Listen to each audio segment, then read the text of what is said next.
हाय hello everyone. So earning season almost complete हो गया है एंड अभी हमको कॉन कॉल के ऊपर फोकस करना है। बहुत सारी कंपनीज का कॉन कॉल है जो हमको स्टडी करना है।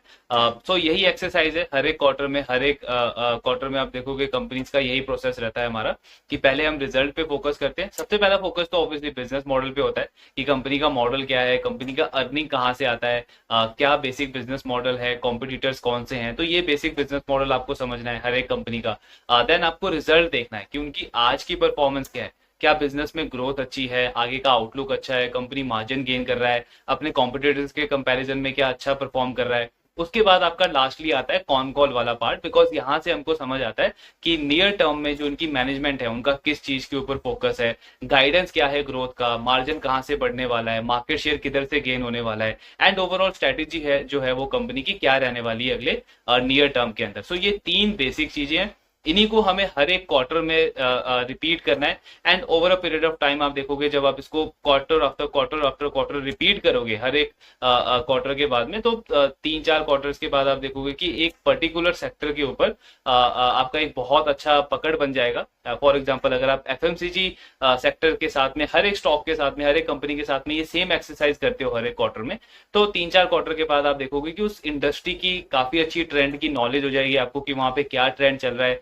कौन सा प्लेयर में किस तरीके का प्रॉब्लम चल रहा है, दूसरा बिजनेस जो है वो कहाँ पे गेन कर रहा है, किसकी ग्रोथ अच्छी आने वाली है। एंड वहीं से आप जो हम बोलते हैं ना कि एक अच्छी अपॉर्चुनिटी ढूंढना, तो आप आपको वहीं से मिलेगा जो आप कॉन्स्टेंटली ट्रैक करोगे। तो प्रोसेस बहुत सिंपल है, बट हाँ बोरिंग है, बोरिंग आप बोल सकते हो, बिकॉज हर एक क्वार्टर में आपको यही सेम एक्सरसाइज करनी है।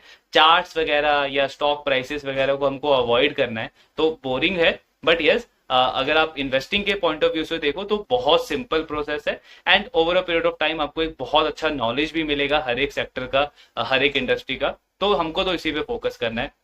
एंड अभी तो आपका जो वो इलेक्शन वाला पार्ट था वो भी अब ऑलमोस्ट कंप्लीट ही हो गया है। सो आई बिलीव वहां से भी हम अब जो हमारा नॉइज चल रहा था मार्केट में बहुत टाइम से, उसको भी अब हम अवॉइड कर सकते हैं, वो नॉइज भी अब कम हो जाएगा। अगेन अब इसमें ऐसा नहीं है कि हम ये एक्सपेक्ट करें कि इलेक्शन खत्म हो गया तो अब तो मार्केट में एक बहुत बड़ी रैली आनी चाहिए। ना ही हम ये एक्सपेक्ट कर सकते हैं कि यहाँ से डाउनफॉल आना चाहिए, बिकॉज वो किसी के कंट्रोल में नहीं है। हमारा फोकस तो हमारे बिजनेसेस पे ही होना चाहिए कि हमारी कंपनीज कैसा परफॉर्म कर रहा है, आगे का आउटलुक क्या है। इलेक्शन वगैरह या आप जो भी इवेंट बोल रहे हो, ये हर एक थोड़े टाइम में कोई नया इवेंट आता ही है। आप सिंपली डेटा देख सकते हो लास्ट 30-40 साल में ही इंडिया के अंदर और एंड ग्लोबली भी कितने बड़े बड़े इवेंट्स हुए हैं, कितने बड़े क्राइसिस आए हैं, इंडिया में मल्टीपल इलेक्शंस हुए हैं। सो ये सारी चीजें तो कंटिन्यू चलती रहती है। बहुत सारे क्राइसिस भी आते हैं, लेकिन उसके बाद भी हमने देखे हैं कि सिर्फ निफ्टी सेंसेक्स ने over a period of time 14-15% का रिटर्न डिलीवर किया है। तो ये आपको क्या शो करता है कि जितना आप मैक्रो को अवॉइड करोगे और जितना आप माइक्रो पे फोकस करोगे, मतलब आपके बिजनेसेस के ऊपर, आपके पोर्टफोलियो के ऊपर, आपके कंपनीज के ऊपर, उतना ज्यादा आपके पास अपॉर्चुनिटीज बढ़ता जाएगा। एंड वहीं से आपको कॉन्फिडेंस आएगा ना। मतलब कल को अगर आप देखो कोविड जैसा फिर से अगर कोई सिनेरियो होता है या कोई कोई बहुत बड़ा क्राइसिस होता है जिसमें हर कोई मार्केट में सेलिंग कर रहा है, आपके जो पोर्टफोलियो के स्टॉक्स हैं उनमें सेलिंग आ रही है, तो वहां पे आपको कहाँ से कॉन्फिडेंस आएगा कि जब हर कोई सेल कर रहा है तब आप जाके उन स्टॉक्स को बाय कर रहे हो। वो तो तभी आएगा जब आपको बिजनेस के बारे में पता होगा, आपको आपने कॉन कॉल सुना होगा, आपको आइडिया होगा कि कंपनी आगे एक साल में क्या करने वाला है, कहाँ से ग्रोथ आने वाला है। सो वो कॉन्फिडेंस तो आपको तभी आएगा। उसमें तो हम ऐसा कर नहीं सकते कि वो वाला पार्ट हम एस्केप कर दें एंड जब बुल रैली आएगा तब हम एंटर करेंगे, बिकॉज फिर तो आप वही बोलोगे कि जो अपॉर्चुनिटी थी वो मेरे से मिस हो गई। तो ये आई मीन ये जर्नी है ऐसी जिसमें आप बहुत बार देखोगे कि बिजनेसेस के रिजल्ट अच्छे आ रहे हैं। जैसे अभी का ही अगर हम टाइम ले रहे तो कितने सारी कंपनीज है जिनके रिजल्ट अच्छे आए हैं बट स्टॉक ने कुछ परफॉर्म नहीं किया है। सो उसमें हमको कोई पेशेंस लूज नहीं करना है, बिकॉज ये प्रोसेस है।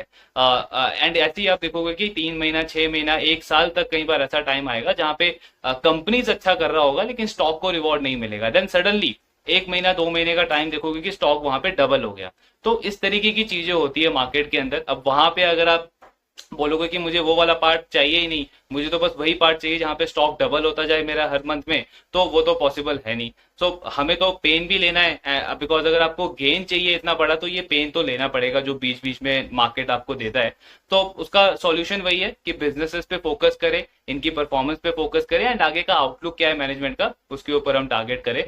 सो एनी हाउ आज हम बेसिकली सेंको गोल्ड का कॉन कॉल एनालिसिस करेंगे। कंपनी के रिजल्ट अच्छे आए थे, ऑलमोस्ट 40% से इनकी ग्रोथ आई थी सेल्स के अंदर। लास्ट कुछ क्वार्टर में कंपनी 20-22% पे ग्रो करती थी, देन सडनली इनका फोर्थ क्वार्टर में 40% का सेल्स ग्रोथ नंबर आया। ऑपरेटिंग लेवरेज में मिला, अगर आप इनका पीवीटी देखोगे, प्रॉफिट बिफोर टैक्स, तो उसमें ग्रोथ काफी अच्छी थी compare to sales growth. So company को ऑपरेटिंग लेवरेज भी मिला है। एंड अगर हम स्टॉक भी देखें तो काफी ल्यूक्रेटिव लेवल पे लगा है, ऑलमोस्ट 30-32 के आसपास का इसका 1 ईयर फॉरवर्ड पी आता है, जबकि बिजनेस ओवरऑल 30-40% पे ग्रो कर रहा है। तो रिजल्ट काफी अच्छे थे, मार्केट शेयर गेन कर रहा है कंपनी, ऑपरेटिंग लेवरेज मिल रहा है, एंड अभी हमें कॉन कॉल से वही चीज पता चलेगी कि मैनेजमेंट नियर टर्म में किन चीजों के ऊपर फोकस कर रहा है एंड FY25 के लिए क्या टारगेट है ओवरऑल मैनेजमेंट का।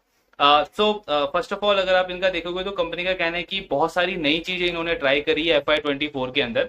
जैसे एक तो इन्होंने सेंको गोल्ड बेसिकली उन कुछ ज्वेलरी कंपनीज में से है जिन्होंने FY24 के अंदर मेटावर्स प्लेटफॉर्म लॉन्च किया है अपना। सो इसमें बेसिकली जो इनके कस्टमर्स हैं, कंज्यूमर्स हैं, उनको ये घर बैठे इनके जो प्रोडक्ट्स हैं उसका डिजाइनिंग वगैरह, उसका पूरा ओवरऑल असेसमेंट वगैरह, ये सारी सर्विसेज प्रोवाइड करते हैं, जिससे कंज्यूमर्स को अच्छे से आइडिया हो जाए कि किस तरीके की डिजाइनिंग है, क्या उनकी रिक्वायरमेंट के अकॉर्डिंग है। तो बेसिकली कंपनी का कहना है कि जो फ्यूचर ट्रेंड रहने वाला है, कंज्यूमर का आने वाला है बिहेवियर फ्यूचर में, उसको लेकर के इन्होंने ये स्ट्रेटेजी बनाई है एंड अभी तक इसका ठीक ठाक रिस्पॉन्स है। देन ONDC जो प्लेटफॉर्म है गवर्नमेंट का, जिसमें गवर्नमेंट का फोकस है कि जो ऑर्गेनाइज प्लेयर्स हैं वो Tier 3 Tier 4 सिटीज में भी पेनेट्रेट करे, मेट्रो सिटीज में तो है ही, बट ऑब्वियसली डीपर और पेनेट्रेशन बढ़े उनका, तो उसके लिए उन्होंने वो ONDC प्लेटफॉर्म निकाला है। सो सेंको ने वहां पे भी रजिस्ट्रेशन किया है, जिससे इसको Tier 3 Tier 4 टाउन्स के अंदर अच्छा खासा मार्केट शेयर मिले कैप्चर करने को। देन कंपनी कह रही है कि सेंट्रल रीजन में इंडिया में इन्होंने इस फाइनेंशियल ईयर के अंदर एंट्री ली है। तो सेंको गोल्ड वैसे ईस्टर्न रीजन का नंबर 1 प्लेयर है, मार्केट लीडर है वहां पे। उसके साथ में नॉर्दर्न रीजन में इन्होंने लास्ट कुछ टाइम में अपना एक्सपेंशन वगैरह किया है दिल्ली NCR के आसपास। बट इस फाइनेंशियल ईयर के अंदर कंपनी ने सेंट्रल रीजन में एंट्री ली है, जहां पे इन्होंने भोपाल में, इंदौर में, इन दोनों सिटीज के अंदर अपने स्टोर्स ओपन किए हैं। प्लस कंपनी का रायपुर में एक स्टोर तो पहले से था, एक और वहां पे स्टोर ओपन किया है, साथ में पुणे एंड बैंगलोर, इन दोनों सिटी के अंदर भी एक एक नए स्टोर इन्होंने ओपन किए हैं। तो बेसिकली हम बोल सकते हैं वेस्टर्न एंड सदर्न रीजन के अंदर भी कंपनी ने एक्सपेंशन किया है। ओवरऑल 23 नए स्टोर्स इस कंपनी ने ओपन किए हैं एंड आज के टाइम पे अगर आप देखोगे तो 159 स्टोर्स हैं इस कंपनी के ओवरऑल इंडिया में, जिसमें से इस 23 स्टोर में से 17 स्टोर्स जो है वो कंपनी के खुद के थे, company on company operated, and जो बाकी के 6 स्टोर्स थे वो इनके फ्रेंचाइजी वाले थे। तो ये ओवरऑल इनका स्टोर एक्सपेंशन रहा है। देन सेंको बोल रहा है कि हम हर महीने, हमारा टारगेट रहता है कि हम कोई नया डिजाइन लॉन्च करें।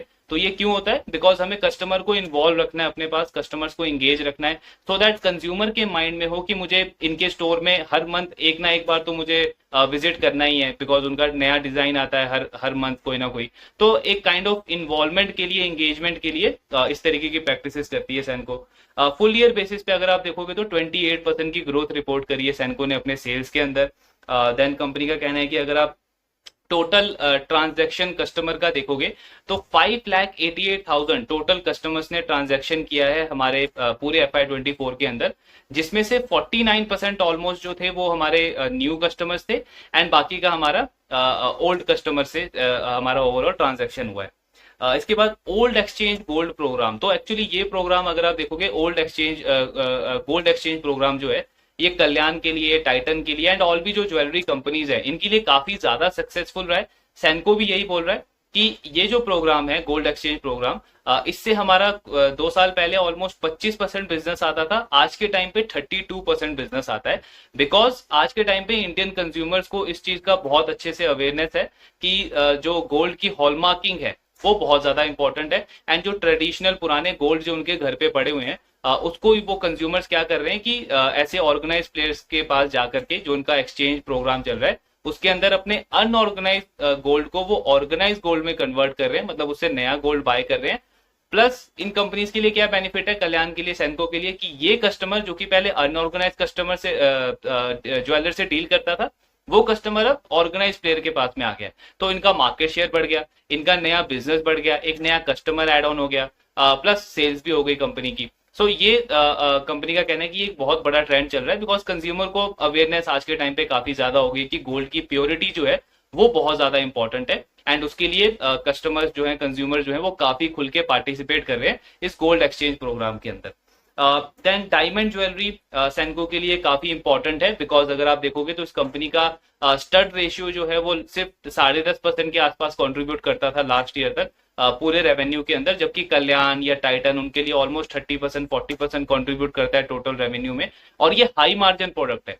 मैनेजमेंट ने गाइडेंस भी दिया है कि इसको हम बढ़ाने को टारगेट कर रहे हैं, और इस डायमंड ज्वेलरी का अगर आप ग्रोथ देखोगे इस पूरे फाइनेंशियल ईयर के अंदर तो 37% की ग्रोथ रही है, प्लस स्टड रेशियो कंपनी के लिए अब इंप्रूव होकर के 11.5% के आसपास हो गया, तो उसमें इंप्रूवमेंट भी देखने को मिला है। कंपनी का बोलना है कि गोल्ड के प्राइसेस जो हैं वो तो ऑब्वियसली इस फाइनेंशियल ईयर के अंदर बहुत तेजी से बढ़े हैं, 57,000 से 67,000 तक गए दिसंबर एंड में, और जनवरी से मार्च में तो और भी ज्यादा प्राइस राइज देखने को मिला है हमें गोल्ड के अंदर। इससे हुआ क्या है कि जो लाइट वेट ज्वेलरी है उसकी डिमांड में थोड़ा बहुत इम्पैक्ट पड़ा है, एंड जो आप ग्रोथ देख रहे हो हमारे स्टड रेशियो के अंदर वो बेसिकली इसी वजह से आया है, क्योंकि लाइट ज्वेलरी की डिमांड इम्पैक्ट हो गई, तो जो ज्यादा ग्रोथ आई है वो हमारी डायमंड ज्वेलरी से आई है, प्लस साथ में जो वेडिंग ज्वेलरी है। सो एक्चुअली वेडिंग ज्वेलरी का क्या था कि बहुत सारे ऐसे लोग थे, कंपनी का कहना है कि बहुत सारे ऐसे लोग थे जो कि गोल्ड की प्राइसेस बढ़ने की वजह से थोड़ा बहुत अनकंफर्टेबल तो फील कर रहे थे, लेकिन ऑब्वियसली वेडिंग एक ऐसा ओकेशन होता है जहां पे आप कॉम्प्रोमाइज नहीं करते हो, तो कंपनी का वही कहना है कि इवन बाय फोर्स ही सही, लेकिन लोगों ने उसके अंदर पार्टिसिपेट किया, एंड बिकॉज ऑफ वेडिंग का सीजन था तो उसकी वजह से वेडिंग ज्वेलरी की भी काफी अच्छी डिमांड रही, जिसकी वजह से हमारा डायमंड ज्वेलरी 37% से ओवरऑल ग्रो हुआ है on a Y basis. And उसका एडवांटेज क्या है, स्टड रेशियो बढ़ गया हमारा। स्टड रेशियो पहले सिर्फ 10.5% था, आज के टाइम पे 11.5% के आसपास है। मार्जिन कम हुए हैं कंपनी के, 7.7% के मार्जिन है इनके इस क्वार्टर में। लास्ट ईयर अराउंड 8.2% का मार्जिन था, तो मार्जिन में फॉल देखने को मिला है। अब ये क्यों हुआ है फॉल, तो कंपनी बोल रही है दो मेन रीजन है इस मार्जिन के कम होने के। पहला रीजन पॉजिटिव रीजन है। क्या रीजन है, कंपनी बोल रही है कि हम एक्सपेंशन हमने किया है, नए स्टोर्स ओपन किए हैं, तो हमें नए कस्टमर्स भी चाहिए थे, नया कस्टमर एक्वायर करना था, तो उसके लिए हमने थोड़ी सी एग्रेसिव मार्केटिंग वगैरह करी है, थोड़ा सा बिजनेस एक्सपेंशन के लिए थोड़ा सा एग्रेसिव प्लान दिखाया इस क्वार्टर के अंदर, तो जिसकी वजह से हमारा मार्जिन थोड़ा बहुत इंपैक्ट हुआ है। अब ये पॉजिटिव है। पॉजिटिव क्यों है, बिकॉज बिजनेस अपने फ्यूचर ग्रोथ के लिए इन्वेस्ट कर रहा है, इंक्रीमेंटल ग्रोथ के लिए इन्वेस्ट कर रहा है। सेम वैसे ही जैसे एंजल वन के साथ हुआ, एंजल वन ने क्या किया, अपना क्लाइंट बेस 50-60% से ग्रो करना शुरू कर दिया, मतलब इंडस्ट्री के कंपैरिजन में बहुत ज्यादा मार्केट शेयर गेन करने के लिए उन्होंने ऐसा किया। उससे क्या हुआ, उस कंपनी का मार्जिन भी आप देखोगे तो 40-44% से कम होकर के 38-39% पे आ गया। तो शॉर्ट टर्म में ये मार्जिन आपका कम हुआ है, ये आपको दिख रहा है, लेकिन इसका बेनिफिट जो है वो लॉन्ग टर्म बेनिफिट है। अगर आपको बिजनेस को बड़ा करना है तो नए कस्टमर तो चाहिए, अगर आपको बिजनेस एक बड़ा बिजनेस बनाना है तो ग्रोथ तो चाहिए, तो उसके लिए सैनको ने ये इस तरीके की एक्टिविटी करी जिससे इनका मार्जिन थोड़ा सा कम हुआ। तो ये तो पॉजिटिव चीज है। थोड़ा सा नेगेटिव तो नहीं, बट थोड़ा सा चैलेंजिंग चीज क्या रहा कंपनी के लिए जिसकी वजह से इनके मार्जिन पे एक और इम्पैक्ट पड़ा, तो कंपनी का बोलना है कि कंपटीशन इंटेंसिटी जो है वो एक्चुअल में बढ़ गई है इस सेक्टर के अंदर। टाइटन ने भी बोला, कल्याण ने भी बोला, सेनको भी बोल रहा है, तो एक्चुअली में कंपटीशन इंटेंसिटी बढ़ गई है। एंड कंपनी का कहना है कि जब भी कंपटीशन इंटेंसिटी बढ़ती है तो पूरे इंडस्ट्री में जो बाकी प्लेयर्स हैं वो डिस्काउंटिंग ऑफर्स वगैरह देते हैं, सो वहां पे अगर आप नहीं भी चाहते हो फिर भी आपको उस तरीके की प्रैक्टिसेस करनी पड़ती है, बिकॉज आप कस्टमर लूज नहीं करना चाहते हो वहां पे, तो वो भी किया कंपनी ने। सो उसकी वजह से भी इनके मार्जिन जो है वो थोड़े बहुत इंपैक्ट हुए हैं। इंपॉर्टेंट चीज क्या है कि मैनेजमेंट बोल रहा है कि ये जो कंपटीशन इंटेंसिटी है ये कोई वन टाइम इंपैक्ट नहीं है, ये बड़ा है, आगे और बढ़ेगा, ये कंटिन्यू रहेगा आने वाले टाइम में, और इसको लेकर के थोड़ा बहुत मार्जिन में इंपैक्ट हो सकता है। लेकिन एक बड़ा ट्रेंड क्या चल रहा है कि अनऑर्गेनाइज प्लेयर से ऑर्गेनाइज प्लेयर के पास में मार्केट शेयर शिफ्ट हो रहा है, बहुत फास्ट रेट पे हो रहा है, और जब तक ये ट्रेंड कंटिन्यू रहेगा तब तक आप देखोगे कि कंपटीशन इंटेंसिटी भी बढ़ती रहेगी। क्यों, बिकॉज अगर आपको याद हो तो हमने स्काई गोल्ड का एनालिसिस किया था। स्काई गोल्ड का one of the main growth factor क्या था कि स्काई गोल्ड बोल रहा था कि जैसे जैसे अनऑर्गेनाइज प्लेयर से ऑर्गेनाइज प्लेयर्स के पास में मार्केट शेयर जाएगा, तो वैसे नए प्लेयर्स भी तो आएंगे ना मार्केट के अंदर, बिकॉज सेक्टर ग्रो कर रहा है तो नए नए प्लेयर्स भी एंटर होंगे। जैसे बिरला का हमने देखा कि न्यूज आई थी कि वो भी एंटर कर रहा है गोल्ड ज्वेलरी के अंदर, रिलायंस भी है, तो ऐसे आप देखोगे कि और भी नए प्लेयर्स आते जा रहे हैं, बिकॉज ग्रोथ अच्छा है, सेक्टर का टेलविंड काफी अच्छा है अगले 5-10 साल के लिए। तो उसमें कॉम्पिटिशन इंटेंसिटी बढ़ जाएगा सैनको के लिए, कल्याण के लिए, तो ये तो एक बहुत बड़ा ट्रेंड है। बट कंपनी क्या बोल रही है कि ये एक लॉन्ग टर्म ग्रोथ स्टोरी है, इंडिया की इकोनॉमी की एक लॉन्ग टर्म ग्रोथ स्टोरी है, वीजा भी जो रिटेल ज्वेलरी है उसके लिए भी एक बहुत बड़ी लॉन्ग टर्म ग्रोथ स्टोरी है। तो ये शॉर्ट टर्म चैलेंजेस है, कंपटीशन इंटेंसिटी बढ़ेगा बट स्टिल ग्रोथ अपॉर्चुनिटी बहुत है, एंड उसमें सैनको जो है वो बहुत एग्रेसिवली स्पेंड कर रहा है नया कस्टमर बेस क्रिएट करने के लिए। अब जैसे आप ईस्टर्न रीजन से नॉर्दर्न रीजन में आए हो, तो आपको नया कस्टमर तो चाहिए होगा, बिकॉज अदरवाइज जो आपने स्टोर वहां पे ओपन किए हैं उसमें तो ग्रोथ ही नहीं आएगा। तो बिजनेस को अगर बड़ा बनाना है तो नया कस्टमर चाहिए, इसीलिए सेंको ने एग्रेसिवली एक्सपेंशन किया है थोड़ा बहुत, जिससे उनका मार्जिन थोड़ा बहुत इंपैक्ट हुआ है। कंपनी क्या बोल रहा है कि इससे मतलब मार्जिन तो इम्पैक्ट हुआ है, लेकिन इसको हम मिटिगेट कैसे करेंगे, मार्जिन डिक्लाइन को हम थोड़ा सा स्टॉप कैसे करेंगे, मतलब उसको उसको थोड़ा सा इंप्रूव कैसे करेंगे, अपना स्टड रेशियो बढ़ा के। तो कंपनी बोल रही है कि हमारा टारगेट है FY25 के अंदर भी हम अपना स्टड रेशियो जो इंप्रूव हो रहा है उसको कंटिन्यू रखेंगे। अब इससे होगा क्या कि आप बिजनेस को बढ़ा रहे हो और कंपटीशन है, उसकी वजह से मार्जिन में थोड़ा सा इंपैक्ट पड़ रहा है, लेकिन क्योंकि आप अपना हाई मार्जिन वाला प्रोडक्ट का सेल बढ़ा दोगे, उससे क्या होगा कि वहां से आपका मार्जिन जो डिक्लाइन हुआ है वो मिटिगेट हो जाएगा। तो ये कंपनी का प्लान है आगे चल के, एंड इसीलिए इनका बोलना है कि हमारा जो इबिट्टा मार्जिन है, ऑपरेटिंग प्रॉफिट मार्जिन है, वो आज के टाइम पे तो 7% के आसपास है, लेकिन हमारा टारगेट है कि इसको हम 8% से या 8% से ज्यादा के लेवल पे रखना चाहते हैं आगे चल के। नेट डेट टू इक्विटी अगर आप इस कंपनी का देखोगे तो वो भी कम हुआ है, 0.80 से 0.71 के आसपास आया है। इसके बाद फाइनेंस कॉस्ट अगर आप कंपनी का देखोगे, मतलब इंटरेस्ट रेट कितना देती है ये कंपनी लोन के ऊपर, तो 6% के आसपास का इनको इंटरेस्ट रेट देना पड़ता है बैंक्स वगैरह को, बोरोवर्स वगैरह को, लेंडर्स को, सॉरी। फिर इन्वेंट्री का अगर आप देखोगे तो कंपनी का बोलना है कि 559 करोड़ से कंपनी का इन्वेंट्री बढ़ा है इस पूरे फाइनेंशियल ईयर के अंदर compare to last year. And total inventory आज के टाइम पे कंपनी का 2436 करोड़ है, 2436 करोड़, मतलब ऑलमोस्ट 30% से कंपनी का इन्वेंट्री बढ़ा है। मैनेजमेंट क्या बोल रहा है कि ये कोई क्वांटिटेटिव नहीं बढ़ा है, मतलब ऐसा नहीं कि हमारा सेल्स नहीं हुआ और इसलिए इन्वेंट्री बढ़ गया, पुराना कोई सेल्स ही नहीं हुआ, ऐसा नहीं है। दो रीजन है इसके पीछे। पहला रीजन ये है कि हमने नए स्टोर ओपन किए हैं, 23 नए स्टोर्स ऐड किए हैं। अब आपने नए स्टोर ऐड किए तो वहां पे तो इन्वेंट्री चाहिए आपको, तो पहला तो वो रीजन है।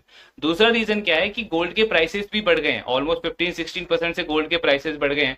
तो जो नई इन्वेंट्री आप ऐड कर रहे हो वो हायर प्राइसेस के ऊपर, गोल्ड के प्राइसेस के ऊपर ऐड कर रहे हो, तो इसकी वजह से इन्वेंट्री आपको बढ़ी हुई दिख रही है 15% के आसपास। अदरवाइज सेल्स वगैरह हमारा अच्छा रहा है, इन्वेंट्री डेज भी हमारी अच्छी रही है। बोरोइंग्स भी बढ़ गई है कंपनी की, 322 करोड़ से कंपनी की बोरोइंग बढ़ी है। इसके पीछे भी वही दो मेन रीजन है, एक तो गोल्ड के प्राइसेस बढ़ गए हैं, दूसरा आपका जो ग्रोथ हुई है कंपनी की, एग्रेसिव ग्रोथ कंपनी ने करी है, उसकी वजह से भी इनको बोरोइंग थोड़ी सी बढ़ानी पड़ी है। देन सेनको बोल रहा है कि आज के टाइम पे मतलब आप हमारा कैश फ्लो देखोगे तो एक्चुअली ये बहुत सारे लोगों का कंसर्न रहता है कि सेनको का कैश फ्लो जो है वो नेगेटिव क्यों है, जबकि कल्याण का, टाइटन का कैश फ्लो पॉजिटिव है। तो सेनको बोलता है कि वो अकाउंटिंग पॉलिसी जो है हम दूसरी यूज करते हैं कंपेयर टू हमारे कॉम्पिटिटर्स के कंपैरिजन में, इसकी वजह से हमारा आपको कैश फ्लो नेगेटिव दिखता है। अदरवाइज अगर हम इसको एडजस्ट करें तो हमारा कैश फ्लो जो है वो आज के टाइम पे पॉजिटिव है 46 करोड़ के आसपास। देन कंपनी बोल रहा है कि फोर्थ क्वार्टर में जो इतनी अच्छी ग्रोथ हमको देखने को मिली है, थर्ड क्वार्टर से भी बेटर ग्रोथ रेट रहा है हमारा फोर्थ क्वार्टर के अंदर, उसका एक मेन रीजन रहा है कि वेडिंग सीजन। तो ये जो फोर्थ क्वार्टर था जनवरी से मार्च 7 तक, 7 मार्च तक का जो टाइम था, उसमें वेडिंग डेट्स बहुत सारे थे और वेडिंग सीजन काफी अच्छे से प्ले आउट हुआ है फोर्थ क्वार्टर के अंदर कंपनी के लिए, जहां पे बहुत स्ट्रॉन्ग ग्रोथ देखने को मिली है कंपनी को। लेकिन मिड मार्च से कंपनी का कहना है कि हमें थोड़ा बहुत स्लो डाउन देखने को मिल गया था, क्योंकि गोल्ड के प्राइसेस लगातार बढ़ रहे थे, पूरे अप्रैल के महीने में भी गोल्ड के प्राइसेस बढ़े हैं, एंड वहां पे हमको ये देखने को मिला है कि डिमांड में थोड़ी बहुत स्लोनेस देखने को मिली है, वीकनेस देखने को मिली है। अक्षय तृतीया जो हुआ है अभी कंप्लीट हुआ है, एक बहुत बड़ा ओकेशन होता है ये हर एक गोल्ड ज्वेलर के लिए, एंड इसमें सेनको बोल रहा है कि अक्षय तृतीया तक अगर आप हमारा ग्रोथ देखोगे तो 15% के आसपास था, मतलब ग्रोथ तो अच्छा है। फोर्थ क्वार्टर का इन्होंने ये थोड़ा सा अपडेट दिया है, लेकिन कंपनी क्या बोल रही है कि ये 15% की जो ग्रोथ है ये पूरा का पूरा वैल्यू ड्रिवन था, मतलब जो प्राइसेस बढ़े हैं गोल्ड के उसकी वजह से ये ग्रोथ हमें देखने को मिली है। अदरवाइज वॉल्यूम वाइज कोई ऐसा कोई खास ग्रोथ अभी तक हमें देखने को नहीं मिला है इस क्वार्टर के अंदर, मतलब माल तो कंपनी उतना ही बेच रही है जितना पिछले साल बेच रही थी, लेकिन जो ये 15% की ग्रोथ है ये वैल्यू ड्रिवन है। सो ये एक बड़ा ट्रेंड है। अब बात आती है गाइडेंस की, तो FY25 के लिए मैनेजमेंट बोल रही है कि 18 से 20% की ग्रोथ हम टारगेट कर रहे हैं, हम चाहते हैं कि 18 से 20% से हमारा बिजनेस ग्रो हो FY25 के अंदर, जिसमें स्टड रेशियो जो हमारा इंप्रूव हो रहा है वो ट्रेंड कंटिन्यू रहेगा। तो इसका मतलब क्या कि अगर कंपनी एक्सपैंड करती भी है और कहीं पे मार्जिन थोड़ा बहुत डिप होता भी है, तो जो स्टड रेशियो इनका बढ़ेगा, डायमंड ज्वेलरी वाला जो पार्ट बढ़ेगा वो उसको मिटिगेट कर लेगा। प्रॉफिट ग्रोथ को लेकर के कंपनी कह रही है कि उसको लेकर भी हमारा सेम रेंज है, मतलब सेल्स 18-20%, प्लस हम चाहते हैं कि प्रॉफिट भी हमारा 18-20% से बढ़े। कंजर्वेटिव अगर हमें गाइडेंस देना हो तो हम 15% देंगे प्रॉफिट ग्रोथ का, और अगर थोड़ा सा ऑप्टिमिस्टिक गाइडेंस देना हो प्रॉफिट को लेकर के तो 20% का। तो मतलब आप मोटा मोटा वही 15 से 20% का गाइडेंस कंपनी ने FY25 के लिए दिया है, तो ग्रोथ गाइडेंस अच्छा ही है। देन कंपनी का कहना है कि अगर आप ग्रोथ आउटलुक देखोगे फोर्थ क्वार्टर का, तो वो काफी अच्छा रहा है, लेकिन अगेन उसका मेन जो रीजन रहा है वो गोल्ड प्राइसेस रहा है, क्योंकि गोल्ड प्राइसेस ही 15% से बढ़ गए हैं।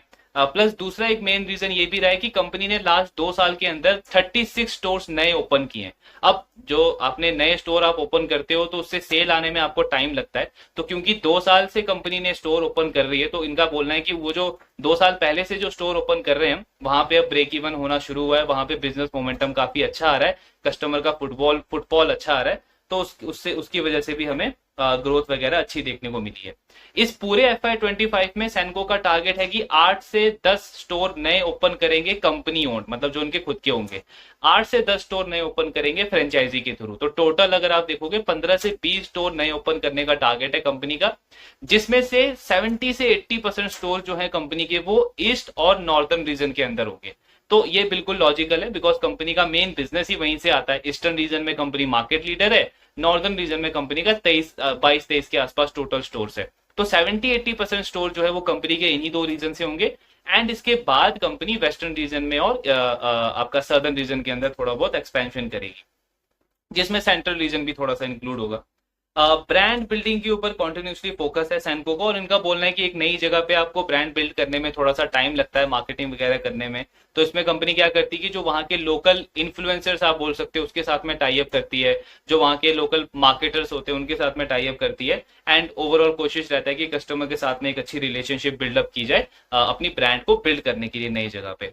कंपनी का बोलना है कि जब डायमंड ज्वेलरी की बात आती है तो जो हम नया डिजाइन लॉन्च करते हैं वो अक्रॉस रीजन ऑलमोस्ट सेम रहता है, चाहे वो हम साउथ में करें, ईस्ट में करें, वेस्ट में करें। लेकिन जब गोल्ड ज्वेलरी की बात आती है तो हमारा फोकस 40-50% जो है वो ईस्टर्न और नॉर्दर्न रीजन को रख के होता है, क्योंकि वहां से ज्यादा बिजनेस आता है कंपनी का। तो जो नया गोल्ड ज्वेलरी में जो डिजाइन लॉन्च करते हैं उसमें पहला इनका पर्सपेक्टिव होता है कि नॉर्दर्न और ईस्टर्न रीजन में किस तरीके का डिजाइन हमें लॉन्च करना है, ये इनका मेन प्रायोरिटी रहता है। फिर कंपनी बोल रही है कि एक जो अनऑथराइज गोल्ड वाला जो सेगमेंट चल रहा है, कंपनी का बोलना है कि अगर आप लास्ट 5-6 साल का डेटा देखोगे इंडिया का, तो ऑलमोस्ट 600 से 800 टनेज गोल्ड जो है वो इंपोर्ट किया जाता है। सिर्फ एक ही ऐसा साल था कोविड का जो नेक्स्ट ईयर था, जिसमें अराउंड 1000 टनेज के आसपास इंपोर्ट किया था। अदरवाइज 600 से 800 एवरेज रहता है। और ये जो अनऑथराइज गोल्ड है, मतलब जो इलीगल गोल्ड जो होल्डिंग होती है, तो उसमें कंपनी का बोलना है कि ये ज्वेलरी इंडस्ट्री को बहुत ज्यादा इम्पैक्ट नहीं कर सकती है लॉन्गर टर्म में या मीडियम टर्म में भी। इसका रीजन ये है कि जो गवर्नमेंट की इतनी स्ट्रिक्ट पॉलिसीज हैं, प्लस जीएसटी का आपको फॉलो करना पड़ता है, उसके बाद अलग से बहुत सारी गाइडलाइंस है, मैकेनिज्म है। तो ये सारी चीजें फॉलो करके जो अनऑर्गेनाइज प्लेयर्स हैं या जो अनऑथोराइज प्लेयर्स हैं, उनके लिए ग्रो कर पाना या सरवाइव कर पाना भी सस्टेनेबल नहीं है लंबे टाइम तक। तो I mean retail jewellery industry को इससे कोई बहुत ज्यादा इंपैक्ट नहीं पड़ेगा, इसकी ग्रोथ आउटलुक जो है वो बहुत स्ट्रांग है। कंपटीशन पे कंपनी कह रही है कि अनऑर्गेनाइज प्लेयर से जब जब मार्केट शेयर हम गेन करते हैं एज ऑर्गेनाइज प्लेयर्स, तो अनऑर्गेनाइज प्लेयर जो है वो बहुत सारी चीजें ट्राई करते हैं, मतलब ऑफर्स वगैरह देना, डिस्काउंट्स वगैरह देना, मार्केटिंग वगैरह करना, बहुत सारी चीजें वो ट्राई करते हैं। लेकिन वहां पे एंड में जो पॉइंट है वो इस चीज के ऊपर आता है कि उनकी सर्विस कैसी है, उनकी डिजाइनिंग कैसी है, प्रोडक्ट की क्वालिटी कैसी है, गोल्ड की प्योरिटी कैसी है। और जैसे जैसे कस्टमर्स की, कंज्यूमर्स की अवेयरनेस बढ़ रही है, तो उनको भी आज के टाइम पे समझ आता है कि हमें पैन इंडिया प्लेयर के साथ में डील करने में ज्यादा बेनिफिट है, बिकॉज वहां पे सर्विस स्टैंडर्ड बहुत हाई है, क्वालिटी का बहुत ज्यादा ध्यान रखा जाता है। तो ये एक मेगा ट्रेंड है इस पूरे सेक्टर के अंदर कि unorganised players market share lose करते जा रहे हैं और ऑर्गेनाइज प्लेयर्स जो है वो लगातार मार्केट शेयर गेन करते जा रहे हैं। एंड सैनको भी वही बोल रहा है कि लास्ट 4-5 साल में भी अगर आप देखो तो कितने सारे हेडविंड्स रहे हैं इस सेक्टर के अंदर, लेकिन फिर भी हमने मार्केट शेयर गेन किया है, अनऑर्गेनाइज प्लेयर का मार्केट शेयर बढ़ा है। और अगले 4-5 साल में भी आप देखोगे कि लगातार अनऑर्गेनाइज प्लेयर जो है वो मार्केट शेयर गेन करते चले जा रहे हैं। कंपनी का बोलना है कि नॉर्दर्न रीजन में हमारे 22 स्टोर्स हैं आज के टाइम पे, और नॉर्दर्न रीजन में कोई एक प्लेयर बहुत बड़ा प्लेयर नहीं है, कोई मार्केट लीडर नहीं है नॉर्दर्न रीजन में, तो इसीलिए यहाँ पे स्टड रेशियो जो है वो ज्यादा होता है कंपेयर टू अदर रीजन्स।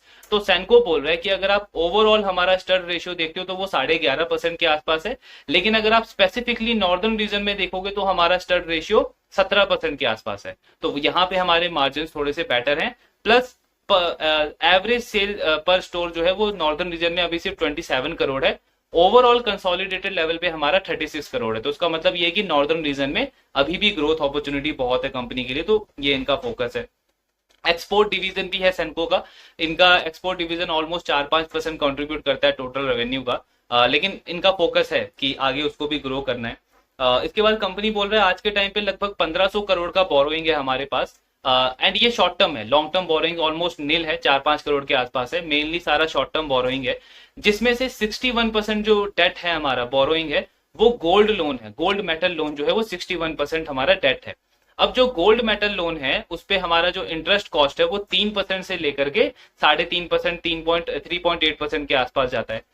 बाकी का जो पार्ट है 39% जो लोन है हमारा डेट है, वो हमारा वर्किंग कैपिटल लोन है, और वर्किंग कैपिटल लोन पे हमें 9.5% के आसपास इंटरेस्ट रेट देना पड़ता है। तो ब्लेंडेड लेवल पे अगर आप देखोगे तो वही 5.5-6% का इंटरेस्ट कॉस्ट है सेंको का आज के टाइम पे, जिसमें से 61% लोन इनका गोल्ड लोन है और वो सस्ता पड़ता है, वो सिर्फ 3.5%, 3.8% के आसपास है।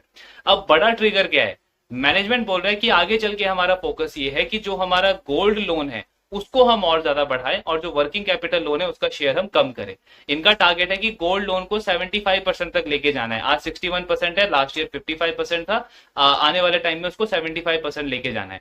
अब जब गोल्ड लोन का शेयर बढ़ता जाएगा, इनके टोटल बोरोइंग में गोल्ड लोन का शेयर बढ़ता जाएगा, तो आप नेचुरली देखोगे कि कंपनी की फाइनेंस कॉस्ट कम होगी। क्यों? बिकॉज वर्किंग कैपिटल पे इस कंपनी को 9.5% लोन देना पड़ता है, इंटरेस्ट देना पड़ता है, और गोल्ड लोन पे तो कंपनी को सिर्फ 3.5%, 3.8% इंटरेस्ट देना पड़ता है। तो जैसे जैसे इनका गोल्ड लोन का शेयर बढ़ेगा कंपनी का फाइनेंस कॉस्ट कम होगा, और वही कंपनी भी बोल रही है कि इसका डायरेक्ट एडवांटेज जो है वो हम पास ऑन करना चाहते हैं हमारे पैट के ऊपर, नेट प्रॉफिट के ऊपर। सो ये भी एक वन ऑफ द बड़ा ट्रिगर हो सकता है इस कंपनी के लिए। देन कंपनी बोल रहा है कि कंपटीशन इंटेंसिटी FY25 में भी कंटिन्यू रहेगा, इनफैक्ट और बढ़ेगा। वही पॉइंट है, अनऑर्गेनाइज प्लेयर से मार्केट शेयर शिफ्ट हो रहा है तो और नए प्लेयर्स भी आएंगे, लेकिन इसको ये मिटिगेट कैसे करेंगे, वही स्टड रेशियो बढ़ा के, डायमंड ज्वेलरी का पार्ट बढ़ा देंगे ये अपने टोटल सेल्स के अंदर, जिनसे इनका मार्जिन बढ़ेगा और ओवरऑल नेट लेवल पे कंपनी के मार्जिन को इतना ज्यादा इम्पैक्ट जो है वो नहीं पड़ेगा। देन कंपनी बोल रहा है एवरेज सेलिंग प्राइस भी हमारा बढ़ा है पिछले कुछ टाइम में, लेकिन ये इसलिए नहीं बढ़ा है कि गोल्ड के प्राइसेस बढ़ गए हैं, ये इसीलिए बढ़ा है क्योंकि हम लाइट वेट ज्वेलरी के ऊपर फोकस कर रहे हैं, डायमंड ज्वेलरी के ऊपर फोकस कर रहे हैं, प्लस जो नए एरियाज में हमने स्टोर्स ओपन किए हैं वहां पे हम अपर एंड कस्टमर्स को यानी कि प्रीमियम कस्टमर्स को प्ले कर रहे हैं। तो ओवरऑल ये प्रीमियमाइजेशन जो थीम है उसकी वजह से हमारा एवरेज सेलिंग प्राइस बढ़ा है, तो ये ट्रेंड भी चल रहा है कंपनी का। देन इन्होंने ये भी एक और इंपॉर्टेंट पॉइंट है कि ये जो क्वार्टर अभी चल रहा है फर्स्ट क्वार्टर ऑफ FY25, इसमें कंपनी ने एक शॉर्ट अपडेट दिया है। कंपनी बोल रही है कि ये जो अभी 40 से 45 डेज हुए हैं इस क्वार्टर को, इसमें हमारा टोटल सेल्स ग्रोथ जो है वो 18% रहा है, हमारे खुद के स्टोर जो है उसको अगर इंक्लूड करें, जिसमें से 12% की ग्रोथ है सेम स्टोर सेल्स ग्रोथ, मतलब जो पुराने इनके स्टोर थे उसके ऊपर 12% ग्रोथ आई है, प्लस जो 6% की ग्रोथ है वो नए स्टोर जो इन्होंने ओपन किए वहां से आया है। तो ब्लेंडेड लेवल पे कंपनी को 18% की ग्रोथ मिल गई है इस फर्स्ट क्वार्टर के अंदर ही, ये एक बहुत पॉजिटिव साइन है। प्लस कंपनी बोल रहा है कि जो फ्रेंचाइजी के स्टोर है हमारे, वो हमारे स्टोर से भी ज्यादा रेट पे ग्रो कर रहे हैं, मतलब उनकी ग्रोथ 20% से भी ज्यादा है, उनकी ग्रोथ अच्छी है। ये इसीलिए क्योंकि टीयर 2, टीयर 3, टीयर 4 सिटीज में या फिर सेमी अर्बन एरियाज में, रूरल एरियाज में कंपनी बोल रहा है कि डिमांड अच्छी आ रही है, और मैनेजमेंट बोल रहा है कि अगर इस बार रूरल मॉनसून अच्छा रहा तो आई मीन होपफुल है मैनेजमेंट ओवरऑल की डिमांड इनकी अच्छी देखने को मिलेगी, और जो रूरल ग्रोथ स्टोरी है वो इंडिया के लिए इस FY25 में प्ले आउट होगी, जिससे हमारा काफी अच्छा मोमेंटम रह सकता है ओवरऑल FY25 के अंदर भी। लेकिन एक यहाँ पे अगेन इंपॉर्टेंट पॉइंट है कि ये जो 18-20% की ग्रोथ है, इस ग्रोथ को ओवरऑल जो ड्राइव किया है अगेन वो गोल्ड के प्राइसेस ने किया है। वॉल्यूम ग्रोथ कंपनी बोल रही है क्योंकि कुछ खास हमको देखने को नहीं मिला है, मतलब माल हम उतना ही बेच रहे हैं जितना लास्ट ईयर बेच रहे थे, जो भी ग्रोथ हम देख रहे हैं वो मेनली प्राइसेस क्योंकि बढ़े हैं गोल्ड के, उसकी वजह से हमें ओवरऑल ग्रोथ देखने को मिल रहा है। देन कंपनी बोल रहा है कि दुबई के अंदर भी इन्होंने स्टोर ओपन किया था, उसका पूजा वगैरह हो गया है। और कंपनी बोल रहा है कि ग्लोबल मार्केट के ऊपर हमारा फोकस है। अगर आपने स्काई गोल्ड का वो एनालिसिस देखा होगा तो स्काई गोल्ड ने क्या बोला था कि इंटरनेशनल मार्केट में इंडियन लाइट वेट ज्वेलरीज की काफी अच्छी डिमांड है, इसलिए स्काई गोल्ड भी ग्लोबली एक्सपैंड करने को देख रहा है अगले 3-4 साल के अंदर। कल्याण तो ऑलरेडी मिडिल ईस्ट में है और यूएस के अंदर इस साल एंटर करेगा। टाइटन यूएई में है और भी ज्यादा एक्सपैंड कर रहा है। सिमिलरली सैनको बोल रहा है कि अगर आप जो डेलॉइट ने एक रिपोर्ट शेयर करी थी इस फाइनेंशियल ईयर के स्टार्टिंग में, सॉरी इस कैलेंडर ईयर के स्टार्टिंग में 2024 में फरवरी के आसपास, तो डेलॉइट ने उस रिपोर्ट में क्या शेयर किया था कि जो वर्ल्ड के टॉप 100 लग्जरी ब्रांड्स हैं उसमें इंडिया के ऑलमोस्ट 6 कंपनीज आती है, और उन 6 कंपनीज की जो सारी की सारी कंपनीज है वो ज्वेलरी कंपनीज है, एंड सेनको उनमें से एक है। तो सेनको क्या बोल रहा है कि इससे हमको ये पता चल रहा है कि जो लग्जरी या प्रीमियमाइजेशन वाली जो थीम ग्लोबल लेवल पे चल रही है उसमें इंडियन ज्वेलरीज की एक बहुत अच्छी डिमांड है, इसलिए हमारे जो पीयर्स हैं, जो कॉम्पिटिटर्स हैं, वो ग्लोबली ग्रो करने को देख रहे हैं।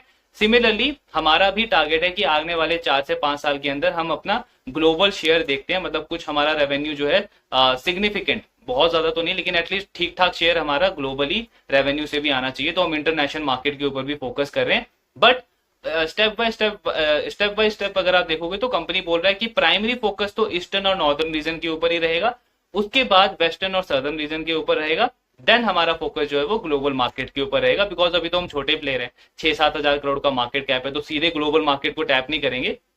पहला फोकस तो डोमेस्टिक मार्केट पे ग्रो करने को होगा, लेकिन जब 4-5 साल का आप अगर होराइजन पूछते हो हमारी कंपनी का, तो हमारा टारगेट है कि हम ग्लोबली भी ग्रो करें, बिकॉज इंडिया की जो ज्वेलरी मार्केट है, ज्वेलरी कंपनीज है, उनकी अच्छी डिमांड है इंटरनेशनल मार्केट के अंदर। सो ये भी इनका टारगेट है। देन कंपनी बोल रहा है कि अगेन वही 70 से 80% जो इनका स्टोर एक्सपेंशन रहेगा वो नॉर्दर्न ईस्टर्न रीजन के अंदर ही रहेगा। और कंपटीशन वगैरह जो है उससे इनका जो मेकिंग चार्जेस होता है गोल्ड का उसको ये थोड़ा सा कम करेंगे, जिससे इनके मार्जिन कम होंगे। लेकिन अगेन उसको मिटिगेट कैसे करेगी कंपनी? स्टड रेशियो बढ़ा के डायमंड ज्वेलरी की सेल्स को बढ़ाएगी, जिससे ओवरऑल मार्जिन इनके स्टेबल रहने वाले हैं। तो ये ओवरऑल कौन कौन एनालिसिस था। एक पॉइंट कंपनी ने ये बोला है कि अभी तक का आप अगर इस क्वार्टर का डेटा देखोगे तो थोड़ा सा स्लोनेस देखने को मिला है, क्योंकि एक तो हीट वेव काफी ज्यादा रही है, वो भी एक इश्यू है, प्लस इलेक्शन चल रहा है आपका, दूसरा गोल्ड के प्राइसेस बढ़ गए हैं। तो इन 3 चीजों की वजह से थोड़ी सी स्लोनेस देखने को मिली है अभी तक फर्स्ट क्वार्टर में।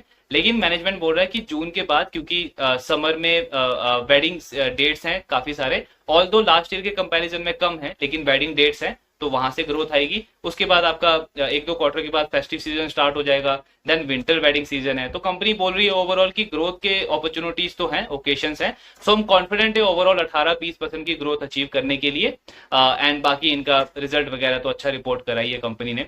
तो ये ओवरऑल कौन कौन एनालिसिस था सेनको का। इससे हमको क्या समझ आता है कि इस ईयर के कंपैरिजन में थोड़ा सा ग्रोथ में हमें थोड़ा सा सॉफ्टनेस देखने को मिल सकता है। कुछ थोड़े बहुत चैलेंजेस है कंपनी के लिए, लेकिन ओवरऑल 18-20% की ग्रोथ कंपनी गाइड कर रही है FY25 के लिए। स्टड रेशियो इनका बढ़ता रहेगा, जिससे क्या होगा कि अगर कंपनी एक्सपैंड भी कर रही है तो भी मार्जिन में बहुत बड़ा डिक्लाइन देखने को नहीं मिलेगा। मार्जिन ओवरऑल कंपनी की स्टेबल रहने चाहिए। तो अच्छा रिजल्ट है, कॉन कॉल भी अच्छा है, आगे का गाइडेंस भी स्ट्रॉन्ग है, एंड अगर हम वही स्टॉक भी देखते हैं तो काफी अच्छे लेवल पे लगता है, एक अच्छी अपॉर्चुनिटी लगती है इस स्टॉक के अंदर। एंड अगेन पूरे ज्वेलरी सेक्टर में सेनको गोल्ड एंड स्काई गोल्ड ये दोनों बेस्ट प्ले लगते हैं करंट लेवल्स के ऊपर। बाकी अभी इनका अगले क्वार्टर में फिर से फर्स्ट क्वार्टर का अपडेट आ जाएगा, तो ये तो कांस्टेंट प्रोसेस है, ट्रैक तो हमको करना ही है हर क्वार्टर के अंदर। उसके बाद फिर इनका रिजल्ट आएगा जो अगस्त के अंदर, फिर इनका कॉन कॉल होगा, तो वो तो रिपीट प्रोसेस है। ट्रैक हमें कॉन्स्टेंटली करना ही है, बिकॉज तभी हमें पता चलेगा। फॉर एग्जाम्पल अगले क्वार्टर में मैनेजमेंट बोलता है कि ये 18-20% की ग्रोथ पॉसिबल नहीं है, बिकॉज डिमांड अफेक्ट हो गई और ग्रोथ अब हम देख रहे हैं कि 10-12% कर सकते हैं। तो वहां पे एकदम से हमारा व्यू चेंज हो जाएगा, बिकॉज हमको पता है कि अब तो बिजनेस के अंदर प्रॉब्लम आ गया एंड बाकी और अच्छी अपॉर्चुनिटीज है हमारे पास। तो यही इंपॉर्टेंस है ट्रैक करने का। आज के पॉइंट ऑफ व्यू से अगर हम देखें और आज का आउटलुक लें अगले 1 साल का, तो स्टॉक अच्छे लेवल पे लगता है, बिजनेस की ग्रोथ अच्छी है, बट यस ट्रैक करना है, इसको कंटिन्यू रखना है हमको। सो ये ओवरऑल एनालिसिस था सेनको गोल्ड का। बाकी जो भी आपके डाउट्स है do let me know in the comment box. Thank you very much.